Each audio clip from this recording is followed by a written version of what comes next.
રાજકોટ ગ્રામ્ય વિસ્તારમાંથી ફરી એક ચકચાર મચાવતી ઘટના સામે આવી છે। કોટડા સાંગાડી તાલુકાના સાંઢવા ગામેથી જે 90 ગાયોના મોત થયા છે તે ખરેખર દુઃખદ ઘટના છે। ત્યારે આપણી સાથે સામાજિક કાર્યકર ગૌ પ્રેમીઓ જોડાયા છે, તેમની સાથે સીધી વાત કરીએ। 90 ગાયોના મોતની ઘટના સામે આવી છે। કોટડા સાંગાડી તાલુકાના સાંઢવા ગામે 90 ગાયોના મોત થયા છે।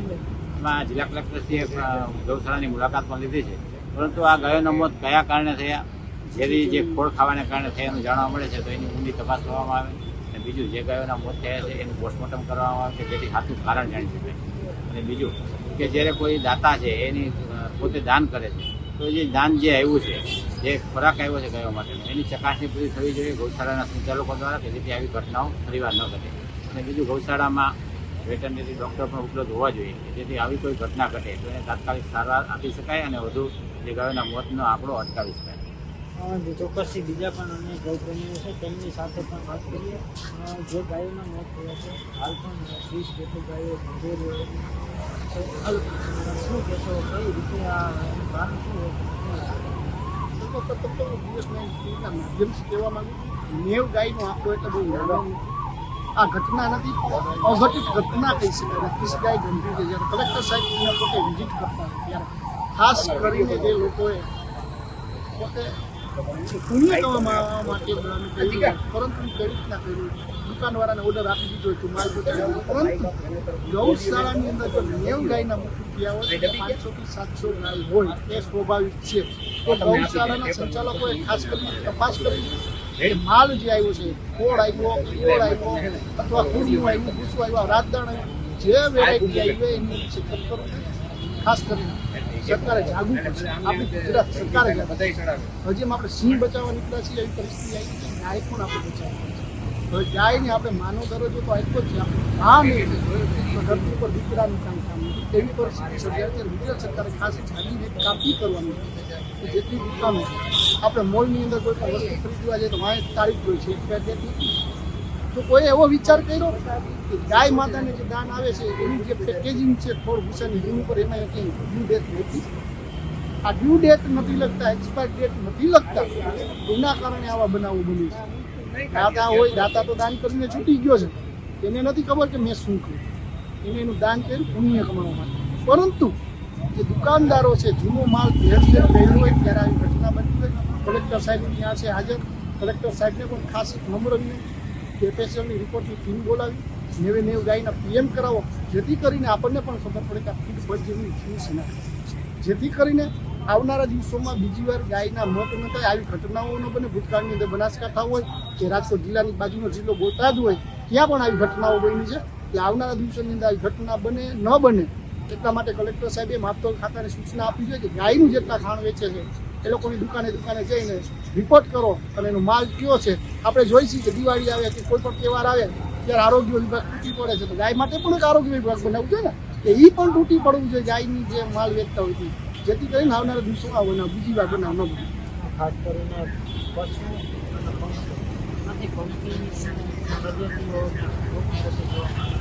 બધી તરફ ગાયને માતાનો દરજ્જો આપી તેને પૂજવામાં આવે છે, પરંતુ છતાં પણ ક્યાંક ગૌશાળાની અંદર આવી ઘટના સામે આવી છે। ખરેખર કેટલી તપાસ પેલા તો પિતૃદેવ તરીકે કાગડાને પૂછતા, આજે કાગડા કહે છે ચકી હતી, ચકી નથી, કબૂતરોનો વ્યય નથી, રોડ ઉપર વૈદ્યું કોણ તો માત્ર ગાય માતા અને એક ભગવાન દ્વારકાધીશની છે અને કુટુંબ એ ભગવાન ભૈરવનાથની।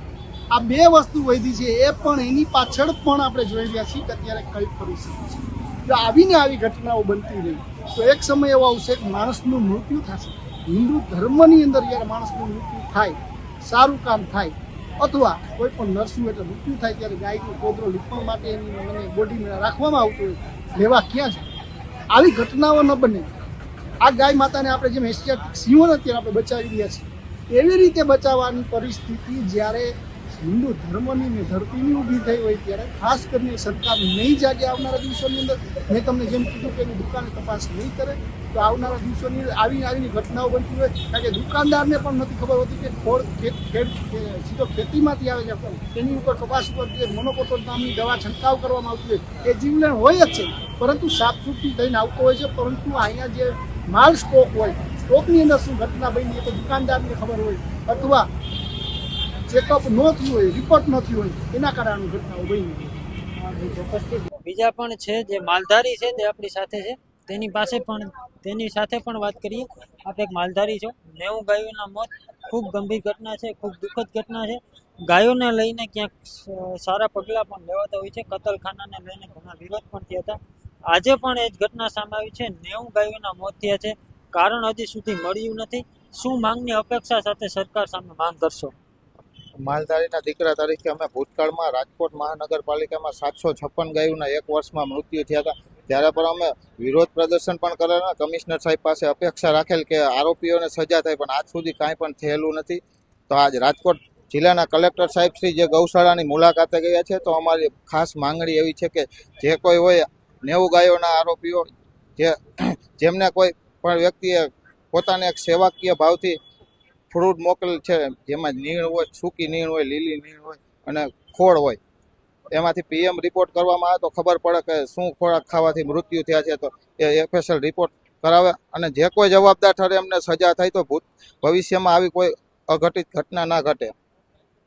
જી ચોક્કસથી જે રીતે ગૌ પ્રેમીઓ દ્વારા જણાવવામાં આવ્યું છે કે 90 ગાયોના મોત એ ખૂબ ગંભીર અને ખૂબ દુઃખદ ઘટના છે. ત્યારે હવે જે ગાયોના મોત થયા છે તેનો એક PM રિપોર્ટ કરવામાં આવે અને FSL રિપોર્ટ દ્વારા તેની માહિતી લેવામાં આવે અને જો કોઈ પણ ખાદ્ય પદાર્થ દ્વારા આ થયું હોય તો તેના પર કડકથી કડક કાર્યવાહી છે તે કરવામાં આવે. કોટડા સાંગાણી તાલુકાના સાંડવાયા ગામમાં છેલ્લા 2 દિવસથી ગૌવંશના મૃત્યુના સમાચાર મળે છે. 11 તારીખે અમુક દાતા દ્વારા અહીંયા મગફળીનું જે ખોળ છે આનું દાન આપવામાં આવ્યું છે. આના પછી અમે શંકા વ્યક્ત કરીએ છીએ ડૉક્ટર્સની ટીમ અને અહીંયા ગામના લોકો, મોજીજ લોકો છે, સરપંચશ્રી પણ છે, કે જે વિસ્તારમાં આપવામાં આવ્યું છે આ વિસ્તારમાં જ પશુઓની મૃત્યુ જોવા મળી છે. અને છેલ્લા 2 દિવસમાં લગભગ 70થી વધુ પશુ મૃત્યુ ગૌમૃત્યુ થઈ છે. સતત અહીંયા છેલ્લા 2 દિવસથી ડૉક્ટર્સની તમામ ટીમ્સ અને ગ્રામજનો પોતપોતાની રીતે મહેનત કરે છે અને ડૉક્ટર્સની ટીમ્સ દ્વારાનું જેટલું પણ ટ્રીટમેન્ટ કરી શકાય ડિહાઇડ્રેશનથી મેન્ટેન કરીને એનીમાં જે પણ કરવાનું હોય આવું બધું ચાલે છે. અને અમે પ્રયત્ન કરીએ છીએ કે વધુમાં વધુ ગૌવંશ જે છે આની જાન બચાવી શકાય. તકેદારીના ભાગરૂપે તમામ ગૌવંશ જે છે આનું જે ફૂડનો સેમ્પલ છે આનું પણ લેવામાં આવ્યું છે અને અમુક સેમ્પલ બેસિસ ઉપર જે પણ પશુ મૃત્યુ થયા છે એના ઓર્ગન્સ પણ ફોરેન્સિક સેમ્પલિંગ માટે અને જુદી જુદી રીતે તમામ આસ્પેક્ટ ટોક્સિન હોય અથવા કોઈ ઓર્ગેનિઝમ હોય આ બંનેના આસ્પેક્ટ ઉપર આના સેમ્પલ લેવામાં આવ્યા છે. અને આ તમામ સેમ્પલ અમદાવાદ અને પુણે પર મોકલવામાં આવ્યા છે. આવનારા દિવસોમાં આપણને ખબર પડશે કે આના પાછળ જે કારણ છે જે છે રીઝન શું છે. પણ અત્યારે ખડે પગે ડૉક્ટર્સની ટીમ અને આખા ગ્રામજનો અહીંયા પોતપોતાની રીતે ઊભા છે અને અમે પ્રયત્ન કરીશું કે જેટલા આપણે વધુમાં વધુ પશુધન બચાવી શકાય આના માટે તંત્ર ખૂબ સહકાર કરશે. સૂત્રો પાસેથી 100થી વધારેનો આંકડો આવે છે ગાયોના મોત થઈ હોય તો હકીકત શું છે? લગભગ 70 જેવા ડેથ જે છે રાત્રે થઈ ગયા છે. અત્યારે પણ અમુક પશુ ટ્રીટમેન્ટમાં ચાલે છે. જે પણ ફાઇનલ ફિગર આવશે આપને જાણ કરવામાં આવશે.